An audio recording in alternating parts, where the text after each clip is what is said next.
வணக்கம் ஃப்ரெண்ட்ஸ், ரேடிகாசை சீரியலில் இன்னும் எபிசோடில் என்ன நடக்குதுன்னு பார்க்கலாம் வாங்க.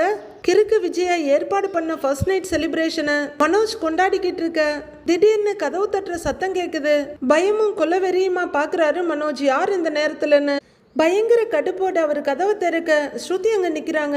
என்ன இந்த நேரத்தில் அப்படின்னு கோவத்தை கண்ட்ரோல் பண்ணிக்கிட்டு கேட்க, மனோஜ் நீங்கள் ரொமான்டிக் மூடில் இருக்கீங்கன்னு நல்லா தெரியுது, ஆனால் தயவு செஞ்சு பாடாதீங்க, கேட்க முடியல. ஏதோ நீங்கள் பாடுறது நல்லா இருந்தா கூட பரவாயில்ல, ஆனால் காதில் ஊசி வச்சு குத்துற மாதிரி இருக்கு. அப்படியே பாடணும்னாலும் மெதுவாக பாடுங்க அப்படின்னு கழுவி ஊத்திட்டு காரி துப்பாத குறையா அங்கேருந்து போறாங்க ஸ்ருதி. நான் நேற்றே சொன்னேன் இல்லைங்க, நல்ல வேலை அந்த பாட்டு சத்தத்தை நம்மளுக்கு கேட்குற மாதிரி வைக்கல. ஏற்கனவே நடக்கிற பெரிய கொடுமையில இது பெரிய பெரிய கொடுமையா மாறி இருந்திருக்கும். இல்லைன்னா கொஞ்ச நேரம் திகச்சு போய் நிக்கிற மனோஜ் கடுப்பாயி செவுத்த குத்திட்டு நிக்கிறாரு. அப்பாடா, இவன் பாட்டு சத்தத்துல இருந்து நம்ம தப்பிச்சிட்டோன்னு ரோஹிணி ஈன்னு சிரிச்சிட்டு உட்கார்ந்துருக்காங்க. உள்ளர வர்ற மனோஜ், என்ன ரோஹிணி நான் பாடினது நல்லா இல்லையான்னு கேட்கிறாரு. என்ன இருந்தாலும் காக்கைக்கும் தன் குஞ்சு பொன் குஞ்சு இல்லையா, புருஷனை விட்டு கொடுக்க முடியாதுல்ல.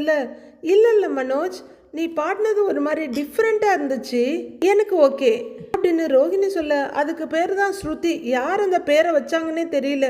ரெஸ்டாரண்ட் நடத்துறவங்களுக்கு சங்கீதத்தை பத்தி தெரியுமா என்ன அப்படின்னு இப்ப ஸ்ருதியை ஞான சூன்யன்ற அளவுக்கு வந்துட்டாரு மனோஜ். சரி, நான் வேற பாட்டு பாடட்டுமா அப்படின்னு மனோஜ் கேட்க, ரோஹிணி பதறி அடிச்சு, மனோஜ் வேணாம் மனோஜ் போதும் அப்படின்னு சொல்லிட்டு வசந்த மாளிகை வாணிஸ்ரீ மாதிரி ரோஹிணி திரும்பி ஓடிக்கிட்டு இருக்க, உன்னைய ஃபர்ஸ்ட் டைம் நான் எப்படி பார்த்தேனோ அதே மாதிரி தான் இப்பவும் பார்க்குறேன்னு கையை பிடிச்சி உருகிட்டு இருக்காரு மனோஜ். திரும்பவும் எனக்குள்ள லவ் அட் ஃபர்ஸ்ட் சைட் வந்த மாதிரி இருக்கு அப்படின்னு மனோஜ் சொல்ல, நம்மளது என்ன லவ் அட் ஃபர்ஸ்ட் சைட்டா அப்படின்னு ரோஹிணி கேட்க, உன்னைய முதல்ல பார்த்தப்பவே எனக்குள்ள ஒரு சேஞ்ச் வந்தது, அந்த சேஞ்சை இப்போவும் நான் ஃபீல் பண்றேங்கிறாரு மனோஜ். பார்த்து மனோஜ், சேஞ்ச் ஜாஸ்தியா இருந்தா பாக்கெட் வெயிட் ஆயிடும், அப்ப இத்தனை நாளா நீ அதெல்லாம் ஃபீல் பண்ணவே இல்லையாங்கிறாங்க ரோஹிணி. இன்னைக்கு அது அதிகமா இருக்கு, இங்க இருக்கிற பூ எல்லாத்தையும் விட நீ தான் அழகா இருக்க, இந்த பூக்களுக்கு நடுப்புற இருக்க பூந்தோட்டமே நீதான் அப்படின்னு மனோஜ் உருகி உருகி பேசிட்டு இருக்க. என்ன இன்னைக்கு கவிதையெல்லாம் பேசுற அப்படின்னு ரோஹிணி கொஞ்சம் ஆச்சரியமா கேட்க, ஒரு கவிதையே என் முன்னாடி நிக்குது அப்படின்னு மனோஜ் சொல்ல, ரோஹிணி அவரை தள்ளி விட்டுட்டு, இந்த கிரிஞ்செல்லாம் என்கிட்ட வேண்டாம் அப்படின்னு சொல்ல, ரொமான்டிக்கா அவங்களோட கையை பிடிச்சிக்கிட்டு, பாட்டும் வேணான்னு சொல்ற, கவிதையும் வேணான்னு சொல்ற, அப்ப ஒரு கதை சொல்லவான்னு கேட்காம நல்ல வேலையா ஆக்ஷனுக்கு போயிடலாமான்னு கேட்கிறாரு.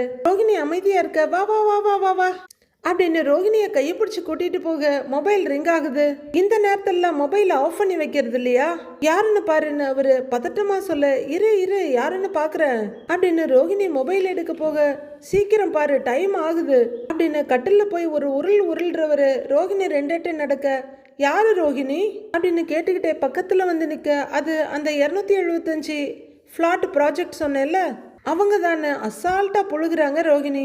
ஏதாவது முக்கியமான விஷயமா இருக்க போகுது, பேசு அப்படின்னு மனோஜ் சொல்ல, பேசுறேன், தண்ணி எடுத்துட்டு வர மறந்துட்டேன்னு ரோஹிணி சொல்ல, நான் போய் தண்ணி எடுத்துட்டு வரேன் நீ பேசு அப்படின்னு மனோஜ் ரூமை விட்டு வெளியே ஓட, ரோஹிணி கால் ஆன் பண்ணி, எதுக்குமா இப்ப போன் பண்றேங்கிறாங்க. அம்மா நான் கிரிஷ் பேசுறேம்மா அப்படின்னு அந்த பொடியும் சொல்ல, என்ன கிரிஷ் நீ இன்னும் தூங்கலையான்னு கேக்குறாங்க ரோஹிணி. எனக்கு தூக்கம் வரலம்மா, நீ இங்க வாமா, நான் உன்னை பார்க்கணுங்கிறாரு கிரிஷ். ஏன்டா இப்படி பண்ற, நான் எப்படி இந்த நேரத்துல வர முடியும், தூங்காம என்ன பண்ற, பாட்டிக்கிட்ட போனை கொடுங்கிறாங்க ரோஹிணி. பாட்டி கொரட்டை விட்டு தூங்குறாங்க, எனக்கு தூக்கம் வரல நீ வாமாங்கிறாரு கிரிஷ். டேய் இப்ப என்னால வர முடியாதுடா, நாளைக்கு காலையில வரேன்னு ரோஹிணி சொல்ல, ப்ராமிஸா வருவியான்னு கேக்குறாரு கிரிஷ். வர்றேன் அப்படின்னு ரோஹிணி கஷ்டப்பட்டு சொல்ல, ப்ராமிஸா சொல்லுங்கிறாரு அவரு. சரி நான் ப்ராமிஸா வர்றேன் அப்படின்னு ரோஹிணி ஒத்துக்க, சரி இப்ப எனக்கு தூக்கம் வரல என்ன பண்றதுன்னு கேக்குறாரு கிரிஷ். சரி கண்ணை மூடி படுத்து 1 to 100 கவுண்ட் பண்ணு, தூக்கம் வந்துரும்னு ரோஹிணி சொல்ல, சரி ஓகே நாளைக்கு வந்துருவல்ல அப்படின்னு ஏக மரியாதையோட கிரிஷ் கேட்க, வந்துருவேண்டா நீ தூங்குங்கிறாங்க ரோஹிணி. ஓகேம்மா குட் நைட் அப்படின்னு கிரிஷ் சொல்ல, குட் நைட் கிரிஷ் அப்படின்னு ரோஹிணி போனை வைக்க கரெக்டா தண்ணி பாட்டிலோட வர்றாரு மனோஜ். என்ன ரோஹிணி என்ன சொல்றாங்க அப்படின்னு மனோஜ் கேட்க, நாளைக்கு பேசி ஃபைனல் பண்றதுக்காக வர சொல்லியிருக்காங்க அப்படின்னு ரோஹிணி அப்பட்டமா புழுக, பாரு நம்ம பிசினஸும் நல்லா ஆரம்பிக்குது, நம்ம லைஃபும் நல்லா ஆரம்பிக்க போகுது, இனிமே நம்மளுக்கு எந்த ப்ராப்ளமும் வராது, ஒன்லி ஹாப்பி மூடு தான் அப்படின்னு கலர் கலரா கனவு கண்டுட்டு இருக்காரு மனோஜ். மறுநாள் பொழுது விடியுது. நீத்து ரெஸ்டாரண்ட்டுக்குள்ள இப்படி அப்படியும் சுத்தி பார்த்துட்டு இருக்காங்க. என்ன பீக் ஹவர்ஸ்லயே இவ்வளோ காலியா இருக்கு அப்படின்னு நீத்து அந்த பக்கம் இந்த பக்கம் போயிட்டு இருக்க. ஹலோ மேடம், இங்கே வாங்கன்னு ஒருத்தர் கூப்பிடுறாரு. என்னங்க சார், சொல்லுங்க அப்படின்னு நீத்து வந்து ஒரு டேபிள் கிட்ட நிக்கிறாங்க. அங்க ஒரு பையனும் ஒரு பொண்ணும் உட்காந்து சாப்பிட்டுட்டு இருக்காங்க. இன்னைக்கு ஃபுட்டு டேஸ்டாவே இல்லையே, முன்னெல்லாம் நல்ல டேஸ்டா இருக்கும், அதை நம்பி தான் நான் ரெகுலரா வருவேன். இப்போ பழைய மாதிரியே இல்ல, ஃபுட்டுல உப்பு இல்ல, காரம் இல்ல, செஃப்பை மாத்திட்டீங்களான்னு கேக்குறாரு அந்த பையன். இல்லையேங்க சார், எப்பவும் போலதான் செய்யறோம், அதே செஃப் தாங்க சார் அப்படின்னு நீத்து சொல்ல. நீங்க வேணும்னா சாப்பிட்டு பாருங்க மேடம், நான் என்ன பொய்யா சொல்றேன் அப்படின்னு அந்த பையன் கேட்க. இல்ல அதெல்லாம் இல்ல, அதுக்கெல்லாம் சான்ஸே இல்ல, நான் செக் பண்ணி சொல்றேன் அப்படின்னு நீத்து கொஞ்சம் தடுமாற்றத்தோட சொல்லிக்கிட்டு இருக்க. அந்த பையன் கூட வந்த பொண்ணு பில்ல கொடுத்துட்டு வா, இனிமே நாம இங்க வரவே வேண்டாங்கிறாங்க, வீட்டுல சரியில்லைன்னு தான் இங்கே சாப்பிட வர்றோம், இங்கேயே இப்படி இருந்தா என்ன பண்றது அப்படின்னு அந்த பொண்ணு சொல்லிட்டு இருக்க. மேம், நீங்க சாப்பிட்டது உங்களுக்கு பிடிச்சிருந்தா மட்டும் பே பண்ணுங்க, பிடிக்காம சாப்பிட்டதுக்கெல்லாம் பே பண்ண வேணாங்க மேம் அப்படின்னு நீத்து சொல்ல. பரவாயில்ல, நாங்க பே பண்றோங்கிறாரு அந்த பையன். சார், எங்களுக்கு கஸ்டமர் சாட்டிஸ்ஃபேக்ஷன் தான் முக்கியம், உங்களுக்கு பிடிக்கலன்னா பே பண்ண வேண்டாங்கிறாங்க நீத்து. சரி, உங்க விருப்பம், வா கிளம்பலாம் அப்படின்னு தன் கூட வந்த பொண்ணை கூட்டிட்டு கிளம்புறாரு அவரு. நீத்துவுக்கு முகமெல்லாம் சுண்டி போயிடுது. அவங்க ரொம்ப அப்செட்டா ஒரு பக்கம் திரும்பி பார்க்க, அங்க ரவி 2 பில்ல கையில வச்சுட்டு இந்த பக்கமா போயிட்டு இருக்காரு. வேகமா வர்றாங்க நீத்து. வந்த வேகத்துல ரவி உங்ககிட்ட கொஞ்சம் பேசணும்னு சொல்ல. சொல்லுங்க நீத்து, என்ன விஷயம்னு கேக்குறாரு ரவி. என்ன ரவி, ஒரு மாதிரியா பேசுறீங்க அப்படின்னு நீத்து மிரட்டலா கேட்க. என்ன ஒரு மாதிரியா பேசுறேன், என்ன விஷயம் சொல்லுங்கன்னு தானே சொன்னேன் அப்படின்னு ரவி இப்பதான் நீத்துவை பார்த்து பேச ஆரம்பிக்கிறாரு. கொஞ்ச நாளாவே நம்ம ரெஸ்டாரண்ட்ல பிசினஸ் ரொம்ப டல்லா இருக்கு அப்படின்னு நீத்து அவங்களோட பிளேஸ்க்கு வேகமா நடந்து வந்துட்டு இருக்காங்க. பின்னாடியே வர்றாரு ரவி. நீத்து, இது புரட்டாசி மாசம்ல, அதனால பெருசா யாரும் நான்வெஜ் சாப்பிட மாட்டாங்க, எப்பவுமே இந்த மாதிரி சீசன்ல பிசினஸ் கொஞ்சம் கம்மியா தான் இருக்கும் அப்படின்னு ரவி சொல்ல. இந்த மாதிரி ரீசன்ஸ் எல்லாம் சொல்லக்கூடாது ரவி, அப்படி பார்த்தா வருஷத்துல 4-5 மாசம் இந்த மாதிரி ஏதாவது ஒண்ணு வந்துகிட்டே தான் இருக்கும், அதெல்லாம் பார்த்தா நாம எப்படி பிசினஸ் பண்றது அப்படின்னு நீத்து சிடுசிடுன்னு சொல்ல. சரி, இப்ப நாம அதுக்கு என்ன பண்றதுன்னு கேக்குறாரு ரவி.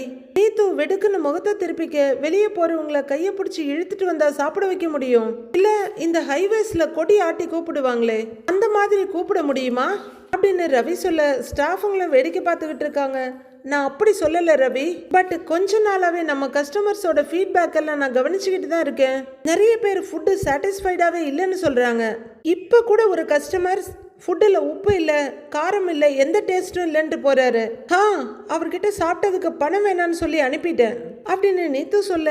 ஏன் அப்படிலாம் சொல்றீங்கன்னு கேட்குறாரு ரவி.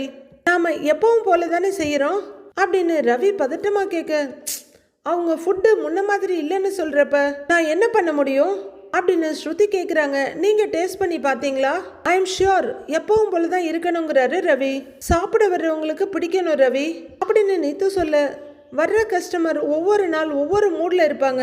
சம்டைம்ஸ் ஃபுட்டு நல்லா இருந்தா கூட ஏதோ ஒரு ரீசனால அவங்களுக்கு செட் ஆகாம போலாம், அதுக்காக நீங்க ஏன் காசு வாங்காம அனுப்புனீங்க அப்படின்னு ரவி கேட்க. நீத்து கொஞ்சம் அவங்கள கண்ட்ரோல் பண்ணிக்கிட்டு, இல்ல ரவி, நான் சொல்றதை நீங்க கொஞ்சம் கேளுங்க, கொஞ்ச நாளாவே நம்ம ரெஸ்டாரண்ட்ல பழைய மாதிரி டிஷ்ஷஸ் எதுவும் டேஸ்டாவே இல்ல, கஸ்டமர்ஸ் வர்றதும் குறைஞ்சிருச்சு அப்படின்னு நீத்து சொல்ல. இந்த சீசன்ல எல்லா ரெஸ்டாரண்ட்லயும் பொதுவாகவே அப்படிதான் இருக்கும் நீத்து அப்படின்னு ரவி சொல்ல. இல்லையே ரவி, உங்க ஒய்ஃப் ஸ்ருதி ரெஸ்டாரண்ட் நல்லா தானே போயிட்டு இருக்கு, அன்னைக்கு கூட வந்து நம்ம ரெஸ்டாரண்ட்ல ஃபுட் ஆர்டர் பண்ணாங்களே, காலேஜ் ஸ்டூடெண்ட்ஸ் எல்லாம் அந்த ரெஸ்டாரண்ட்டுக்கு நிறைய பேர் போறாங்க அப்படின்னு நீத்து சொல்ல. ஓ அப்படியா அப்படின்னு ரவி ரொம்ப சாதாரணமா கேட்க. என்ன அப்படியான்னு கேக்குறீங்க, ஏன் உங்க ஒய்ஃப் ரெஸ்டாரண்ட்டை பத்தி உங்களுக்கு தெரியாதா அப்படின்னு நீத்து சர்காஸ்டிக்கா கேட்க. நான் இங்கே தானே நீத்து ஒர்க் பண்றேன், எனக்கு எப்படி ஸ்ருதி ரெஸ்டாரண்ட்டை பத்தி தெரியும், அவங்களும் அவங்க ரெஸ்டாரண்ட்டை பத்தி என்கிட்ட எதுவும் சொல்ல மாட்டாங்க, நானும் எதுவும் கேட்டுக்க மாட்டேன் அப்படின்னு ரவி சொல்ல. எனக்கு என்னவோ டவுட்டா இருக்கு ரவி அப்படின்னு நீத்து ஒரு மாதிரியான குரல்ல சொல்ல. என்ன டவுட்னு கேக்குறாரு ரவி. இல்ல, உங்க ஒய்ஃபோட ரெஸ்டாரண்ட் நல்லா ரன் ஆகணுங்கிறதுக்காக இங்க சரியா குக் பண்றது இல்லையோன்னு நினைக்கிறேன் அப்படின்னு நீத்து மனசுல இருக்கதை மெதுவா சொல்லி முடிக்க. வாட் நான்சென்ஸ், என்ன இப்படி பேசுறீங்க, நான் என் ஒர்க்ல நேர்மையா தான் இருக்கேன், அப்படி எனக்கு பிடிக்கலன்னா நான் எப்பவோ இங்க இருந்து வேலையை விட்டுட்டு போயிருப்பேன், நீங்க சொல்ற மாதிரி சீப்பாலாம் பண்ணிட்டு இருக்க மாட்டேன் அப்படின்னு ரவி கோவமா சொல்ல. ஓ, அப்ப உங்களுக்கு அந்த மாதிரி ஐடியாலாம் இருக்கா அப்படின்னு நீத்து கேட்க, இதுவரையிலும் இல்ல நீத்து. ஆனா நீங்க என்னோட ஒர்க்கை இப்படி சந்தேகப்பட்டு என்ன அப்படியெல்லாம் யோசிக்க வச்சுடாதீங்க. என் மேல உங்களுக்கு அவ்வளவுதான் நம்பிக்கை இல்ல அப்படின்னு ரவி கேட்க, ஒரு மாதிரி நக்கலான சிரிப்போட நம்பிக்கை இல்லாம பாக்குறாங்க நீத்து. அப்படியே முகத்தை கொஞ்சம் கொஞ்சமா மாத்தி கெக்கே பெக்கேன்னு சிரிச்சிட்டு இருக்க ரவி புரியாம பாக்குறாரு. என்ன ரவி இவ்வளோ கோவப்படுறீங்க? நான் சும்மா விளையாட்டுக்கு தான் சொன்னேன். இப்படி சொன்னா உங்க ரியாக்ஷன் என்னவா இருக்கும்னு பார்க்கலாமேன்னு தான் அப்படின்னு அவங்க சமாளிச்சு பிட்ட போட்டு பார்க்க, இதுல எல்லாம் விளையாட்டு இல்லை நீத்து.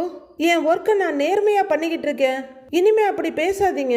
இன்னொரு ரெஸ்டாரண்ட்டுக்கு ஃபேவர் பண்ண நான் என்னைக்குமே என்னோட தரத்தை குறைச்சிக்கவே மாட்டேன் அப்படின்னு ரவியும் சுறுசுறுன்னு கோபம் குறையாம சொல்லிட்டு அங்கிருந்து போக, ரவி அப்படின்னு நீத்து கூப்பிட, நாளேட்டு போனவர் திரும்பி பார்க்குறாரு.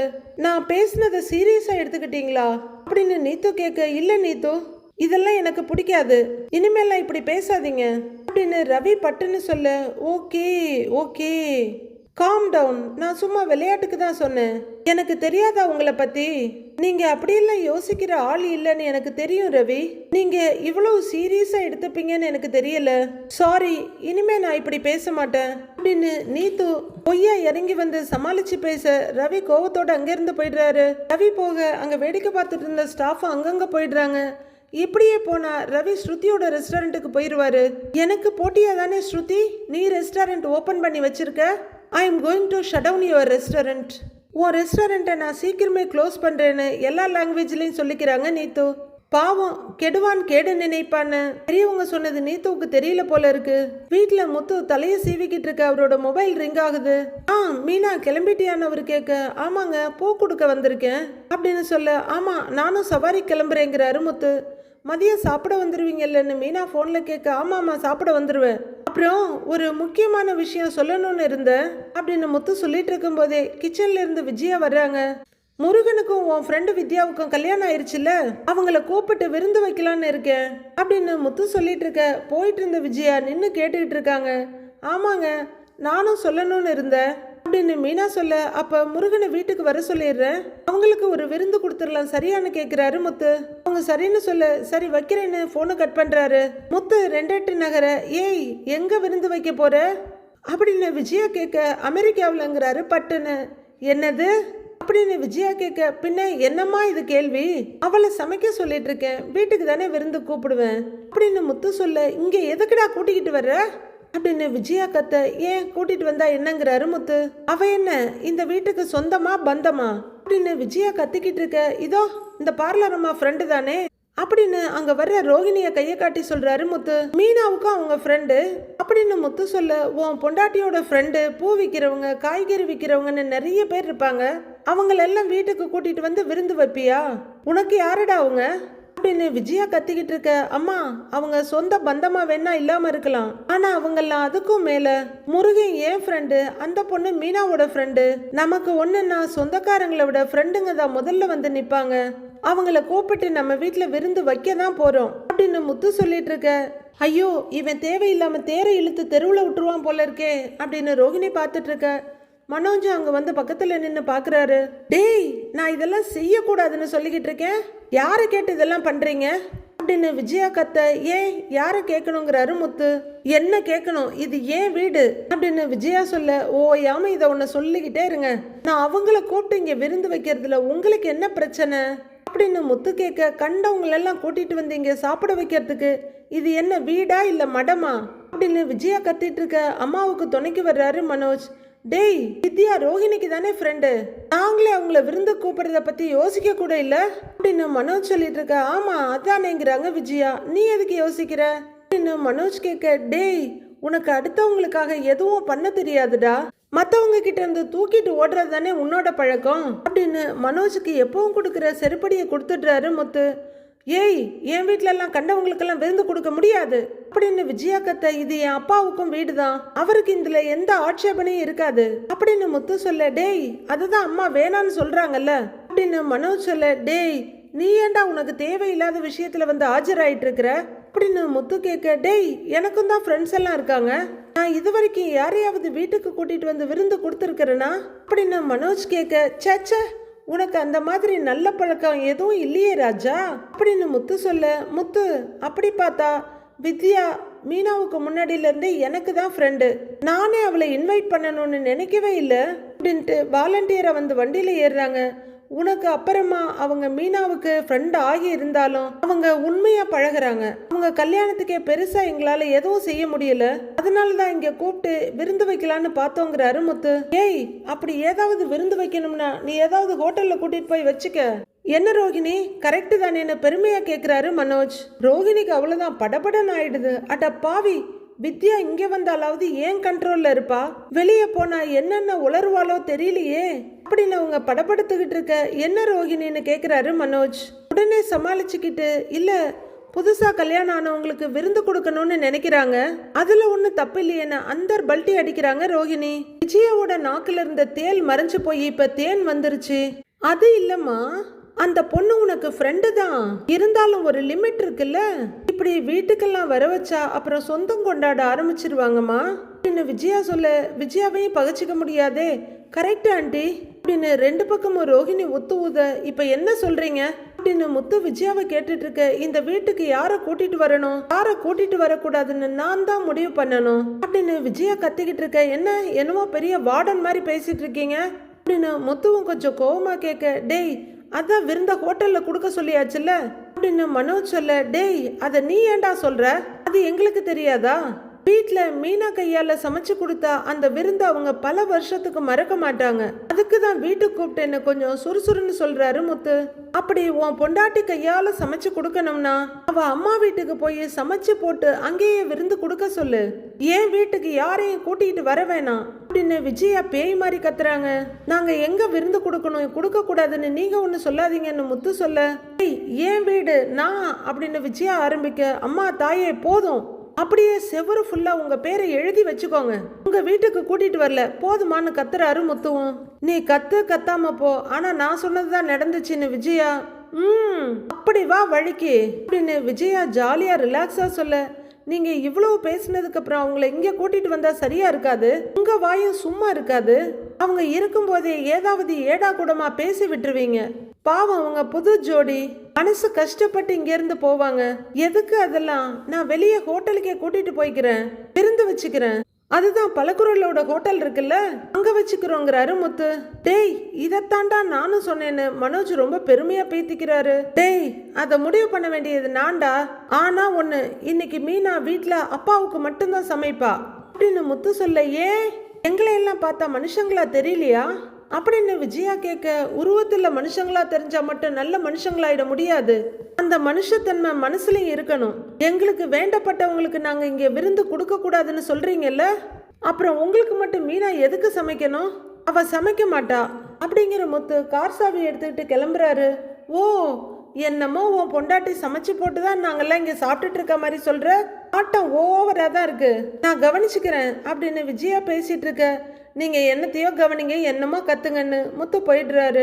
டேய், நீங்க வாடா அப்படின்னு மனோஜ் கூட்டிட்டு இந்த பக்கமா விஜயா போக, உடனே ரோஹிணி ரூம்குள்ள ஓடி வர்றாங்க. வேகமா கதவை சாத்திட்டு, ச்சே இதுங்களுக்கு வேற வேலையே இல்ல, விருந்து வைக்கிறேன் மருந்து வைக்கிறேன்னு சொல்லிட்டு அலையுதுங்க. இந்த வித்யா ஆல்ரெடி இவங்களுக்கு தான் சப்போர்ட் பண்ணிட்டு இருக்கா, இப்ப கல்யாணம் ஆன சந்தோஷத்துல வேற இருக்கா, இவங்க ஏதாவது கேட்டா கண்டிப்பா உளறி வச்சிருவா அப்படின்னு யோசிக்கிற ரோஹிணி வித்யாவுக்கு கால் பண்றாங்க. வித்யாவும் ரொம்ப சந்தோஷமா போன் எடுத்து சொல்லிடுங்கிறாங்க. எங்கடி இருக்க அப்படின்னு ரோஹிணி கேட்க. வீட்டுல தாங்கிறாங்க வித்யா. சரி, நான் சொல்றத கேளு, என்ன விருந்துக்கு அப்படின்னு ரோஹிணி ஆரம்பிக்க. பரவாயில்லையே, கல்யாணத்துக்கு அப்புறம் என்ன விருந்துக்கெல்லாம் கூப்பிடுற, ஆனா உன் மாமியார் அதுக்கெல்லாம் ஒத்துக்குவாங்களா அப்படின்னு வித்யா கேட்க. நான் சொல்றத ஃபர்ஸ்ட் கேளு, அந்த மீனாவும் முத்துவும் உனக்கு விருந்து வைக்க போறாங்களா அப்படின்னு ரோஹிணி சொல்ல. ஓ, அவங்களா, அதானே பார்த்தேன், உனக்கு எங்க இதெல்லாம் தோண போகுது, முத்துவுக்கும் மீனாவுக்கும் தான் இந்த நல்ல பழக்கம்லாம் இருக்குது. அம்மா, விருந்து எங்க உன் வீட்லயான வித்யா கேட்டுட்டு இருக்காங்க. வீட்டுல வைக்கிறேன்னு தான் சொன்னாங்க, ஆனா என் மாமியார் அதெல்லாம் முடியாதுன்னு சொல்லிட்டாங்க, உன்னை ஏதோ ஒரு ஹோட்டலுக்கு விருந்துக்கு கூட்டிட்டு போறாங்களாங்கிறாங்க ரோஹிணி. நல்ல விஷயம் தானே, இது அவங்களே சொல்லியிருப்பாங்களே, நீ எதுக்கு சொல்றேன்னு வித்யா கேக்குறாங்க. இங்க பாரு வித்யா, அவங்க விருந்து கொடுக்கறாங்கங்கிற சந்தோஷத்துல அவங்க கிட்ட நீ எதையாவது உளறி வச்சிடாத அப்படின்னு ரோஹிணி சொல்ல.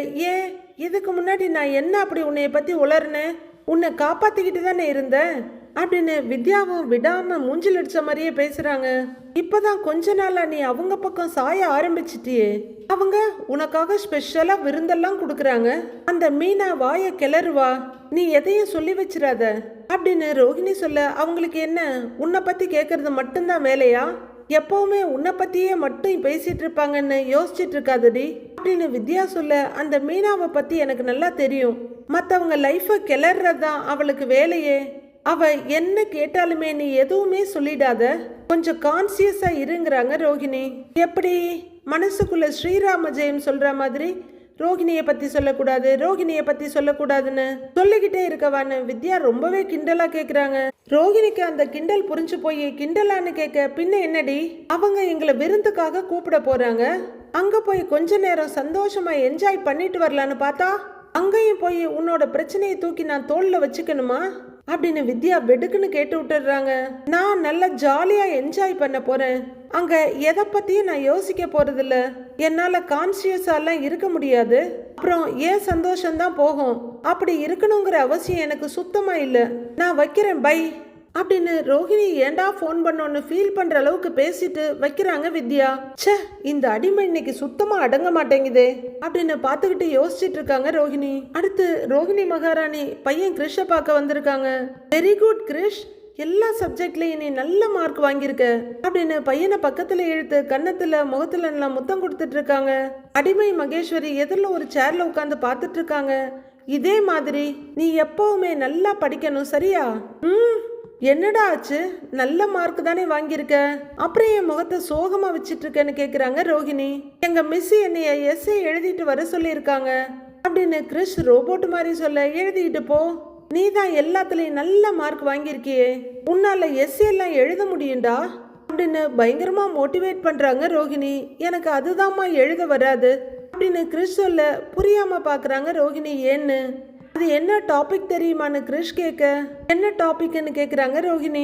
அப்பாவை பத்தி எழுத சொல்றாங்கம்மா அப்படின்னு கிரிஷ் சொல்ல, யாரோ அவங்க 10 கோடி ரூபாய் சொத்தை படக்குன்னு புடுங்கிட்டு போன மாதிரி அம்மாவும் பையனும் பார்த்துட்டு இருக்காங்க. ரெண்டு பேரும் பயங்கரமா ஃபீல் பண்ணி ஒருத்தர் பார்த்துக்க, எனக்கு தான் அப்பாவை பத்தி ஒன்றும் தெரியாதே அப்படின்னு கிரிஷ் சொல்ல, ஏதோ புது விஷயத்த இப்பதான் முதல்ல கேள்விப்பட்ட மாதிரி ரோஹிணி ரொம்ப ஃபீலிங்கோட இருக்காங்க.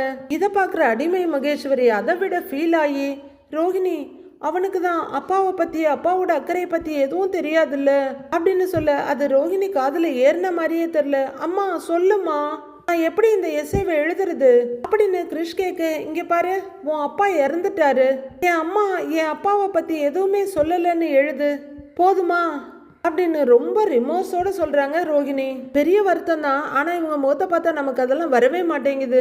அவன் சின்ன பையன் ரோஹிணி, அவங்கிட்ட எதுக்கு இப்படிலாம் பேசிட்டு இருக்கிற அப்படின்னு அடிமை கேட்க, வேற என்னடி பண்றது, அவன் கேட்குற கேள்விக்கு என்னால பதில் சொல்ல முடியல அப்படின்ற ரோஹிணி ரொம்ப யோசனை ஃபீலிங்குமா உட்காந்துருக்காங்க. எனக்கு ஹஸ்பண்ட் வேணா கூட கிடைப்பாங்க, ஆனா உனக்கு அப்பா எப்படி கிடைப்பாங்கன்னு இருக்கு அவங்க யோசனை. அம்மா அப்படின்னு கிரிஷ் கூப்பிட மெதுவா நிமிந்து பாக்குறாங்க. அப்ப என்னோட அப்பா பேரு மனோஜ்னு எழுதட்டுமா அப்படின்னு கிரிஷ் கேட்க, ஐயோ நம்ம பையனும் அவர் அப்பாவா ஏத்துக்கிட்டானே அப்படின்னு ரொம்பவே உணர்ச்சி வசப்பட்டு உடனே கிரிஷை இழுத்து ஹக் பண்ணிக்கிறாங்க ரோஹிணி. அம்மாவும் பையனும் இப்படி மாறி மாறி உருகிறதெல்லாம் ஓகே தாங்க ரோஹிணி, ஆனா இது மனோஜுக்கு தெரியணுமே. ரோஹிணி பையனோட முதுக தடவிட்டு அழுதுகிட்டு இருக்க கிரிஷுக்கு எல்லாமே புரிய ஆரம்பிச்சிடுச்சு ரோஹிணி. அவன் மனசுல அந்த ஆசை இருக்கு, அதுதான் வார்த்தையா வெளியில வருது. கண்டிப்பா கிரிஷ அவரோட பையனா ஏத்துக்குவாரு அப்படின்னு அடிமை மகேஸ்வரி சொல்ல, நல்ல வாக்கு சொன்னீங்க ஆன்ட்டிங்கிற மாதிரி கிரிஷ் அவங்களையும், அம்மா இதுக்கு ஏற்பாடு பண்ணுவியாமா அப்படின்னு அம்மாவையும் மாறி மாறி பாக்குறாரு. அடுத்த அடிமை கிச்சன்ல இருந்து காஃபி எடுத்துட்டு வர்றாங்க. அதுதாங்க ரோஹிணியோட அம்மா. இந்தா கல்யாணி காஃபி எடுத்துக்கோ அப்படின்னு அவங்க கொண்டு வந்து நீட்ட ரோஹிணி எடுத்துக்கிறாங்க. மகேஸ்வரி இந்தான்னு கொடுக்க, தேங்க்ஸ்மா நான் அவங்களும் எடுத்துக்கிறாங்க. என்ன கல்யாணி ஏன் அழுவுற அப்படின்னு அவங்க அம்மா கேட்க, ஒன்றும் இல்லை கிரிஷ் எல்லாத்துலேயும் நல்ல மார்க் எடுத்திருக்கான் அப்படின்னு ரோஹிணி சொல்ல, அவன் எப்பவுமே நல்லா படிக்கிற பையன் தானே. அப்புறம் கல்யாணி உங்ககிட்ட நான் முக்கியமான ஒரு விஷயம் பேசணும் அப்படின்னு அவங்க அம்மா சொல்ல, ஃபீலிங் எல்லாம் மொத்தமாக மறைஞ்சு போய் சுறுசுறுன்னு கோவத்தோட என்னன்னு கேட்குறாங்க ரோஹிணி. உங்க அப்பாவோட திவசம் இந்த வருஷம் தீபாவளி அன்னைக்கு வருது, அவரோட சொந்த ஊர்ல போய் திதி கொடுக்கணும்னு சொல்லியிருக்காங்க, அதுக்கு நீயும் கண்டிப்பா வரணும் அப்படின்னு அவங்க அம்மா சொல்ல, என்னால எப்படிமா வர முடியுங்கிறாங்க ரோஹிணி. நீ தானே அவருக்கு ஒரே பொண்ணு, அவருக்கு நீதானே எல்லாத்தையும் முன்னாடி நின்னு பண்ணணும். அவரு சொந்த ஊர்ல போய் திதி கொடுக்கணும்னு சொல்லியிருக்காங்க. அதுக்கு நீயும் கண்டிப்பா வரணும் அப்படின்னு அவங்க அம்மா மறுபடியும் சொல்ல, என்னால எப்படிமா வர முடியுங்கிறாங்க ரோஹிணி. நீ தான் பண்ணியாகணும் ரோஹிணி, இதெல்லாம் சம்பிரதாயப்படி கண்டிப்பா பண்ணணும். வருஷம் ஒரு தடவை பண்றது, அதெல்லாம் தவறாம பண்ணணும் அப்படின்னு அவங்க அம்மா சொல்ல, அவர் இருந்தப்போ உனக்கும் எனக்கும் எதுவுமே பண்ணல, கடனை மட்டும் நிறைய வாங்கி வச்சுட்டு போய் சேர்ந்துட்டாரு அப்படின்னு ரோஹிணி சொல்ல, அதுக்காக நம்ம கடமையை நாம செய்யாம இருக்க முடியாதுடி. நம்ம குடும்பத்துல இறந்தவங்களுக்கு திதி நாம ஒழுங்கா பண்ணினாதான் நம்ம பிள்ளைங்களோட எதிர்காலம் நல்லா இருக்கும்னு பெரியவங்க சொல்லுவாங்க. அதனால நீ கண்டிப்பா வரணும் அப்படின்னு ஆர்டர் மாதிரி சொல்றாங்க கல்யாணியோட அம்மா. கடுப்பாகிற ரோஹிணி எழுந்து நின்னுக்கிறாங்க. இப்ப நீ எதுக்கு இப்படி ஒரு குண்டை தூக்கி போடுற? தீபாவளிக்கு நாங்க எல்லாரும் மனோஜோட பாட்டி ஊருக்கு போறோம் அப்படின்னு ரோஹிணி சொல்ல, அப்ப நல்லதா போச்சு, அவங்க ஊர் பக்கத்துல தானே அப்பா ஊரும் இருக்கு, இன்னைக்கு அப்படியே வந்துட்டு போங்கிறாங்க அவங்க அம்மா. என்னால எப்படிமா வர முடியும்? இந்த ஊர்ல இருந்தா கூட பரவாயில்ல, நான் ஏதாச்சும் ஒண்ணு சொல்லிட்டு வந்துருவேன். இந்த ஊருக்கு வந்துட்டு நான் தனியா எங்கேயாவது போனா எல்லாரும் 1000 கேள்வி கேட்பாங்க அப்படின்னு ரோஹிணி கத்த. புரிஞ்சுக்க கல்யாணி, உங்க அப்பா நமக்கு பெருசா எதுவும் செய்யாம இருக்கலாம், ஆனா அவர் இருந்த வரைக்கும் நம்மள சந்தோஷமா பாத்துக்கிட்டாரு இல்லங்கிறாங்க அவங்க அம்மா. உன் மேல உசிரிய வச்சிருந்தாரு, அவரோட திவசத்துக்கு கூட உன்னால வர முடியாதா அப்படின்னு அவங்க அம்மா கேட்க, அம்மா என்னைக்கு நீ என்னோட நிலைமைய புரிஞ்சு பேசியிருக்க? இவ்வளவு நேரமா உங்ககிட்ட தெளிவா சொல்லிக்கிட்டு இருக்கேன்ல அப்படின்னு ரோஹிணி சொல்ல, அவங்க அம்மாவுக்கு கொஞ்சம் கோவம் வந்துடுது. இங்க பாரு கல்யாணி, கிறிஷ் முன்ன மாதிரி இப்ப சின்ன பையன் இல்ல, அவன் 2-3 நாளாவே இந்த தீபாவளிக்கு அம்மா என் கூட இருக்கணும்னு சொல்லிக்கிட்டே இருக்கான், அடம் பிடிக்கிறான் கல்யாணி. அத மனசுல வச்சுக்கிட்டாவது நீ இந்த தீபாவளிக்கு வரப்பாரு. உங்க அப்பாவுக்கு திவசம் கொடுக்கணும், நீ தீபாவளிக்கு கிறிஷ் கூட இருந்தா அவனும் சந்தோஷப்படுவான் அப்படின்னு அவங்க அம்மா சொல்லிட்டு இருக்க. ரோஹிணி பயங்கர கடுப்போட அடிமை மகேஸ்வரியை பார்த்து, பாத்தியாடி இதுதான் என் தலை எழுத்து, எல்லாமே தெரிஞ்சும் கூட என் அம்மா எப்படி பேசுறாங்கன்னு பாரு அப்படின்னு ரோஹிணி சொல்ல, இல்ல ரோஹிணி இதுவும் முக்கியமான விஷயம் தானே, அதனால தானே அம்மா சொல்றாங்க அப்படின்னு மகேஸ்வரியும் சொல்லிட. ரோஹிணிக்கு இன்னும் கடுப்பாயிடுது. அம்மா நீ என் கூட தாமா இருக்கணும் தீபாவளிக்கு அப்படின்னு கிருஷ்ணா அவங்க அம்மா கையை பிடிச்சிட்டு கேட்டுட்டு இருக்காரு. மகேஸ்வரி பாவம் அந்த பையன்னு பரிதாபமா பார்த்துட்டு இருக்கா. அம்மா ப்ளீஸ்மா ப்ளீஸ்மா ப்ளீஸ்மா அப்படின்னு கேட்க ரோஹிணிக்கு வேற வழி தெரியல. சரி சரி வர்றேங்கிறாங்க அவங்க. கண்டிப்பா வருவல்லன்னு அஷூரன்ஸ் கேட்கிறாரு.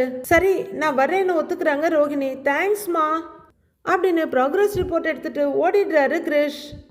பார்த்துன்றாங்க பாட்டி.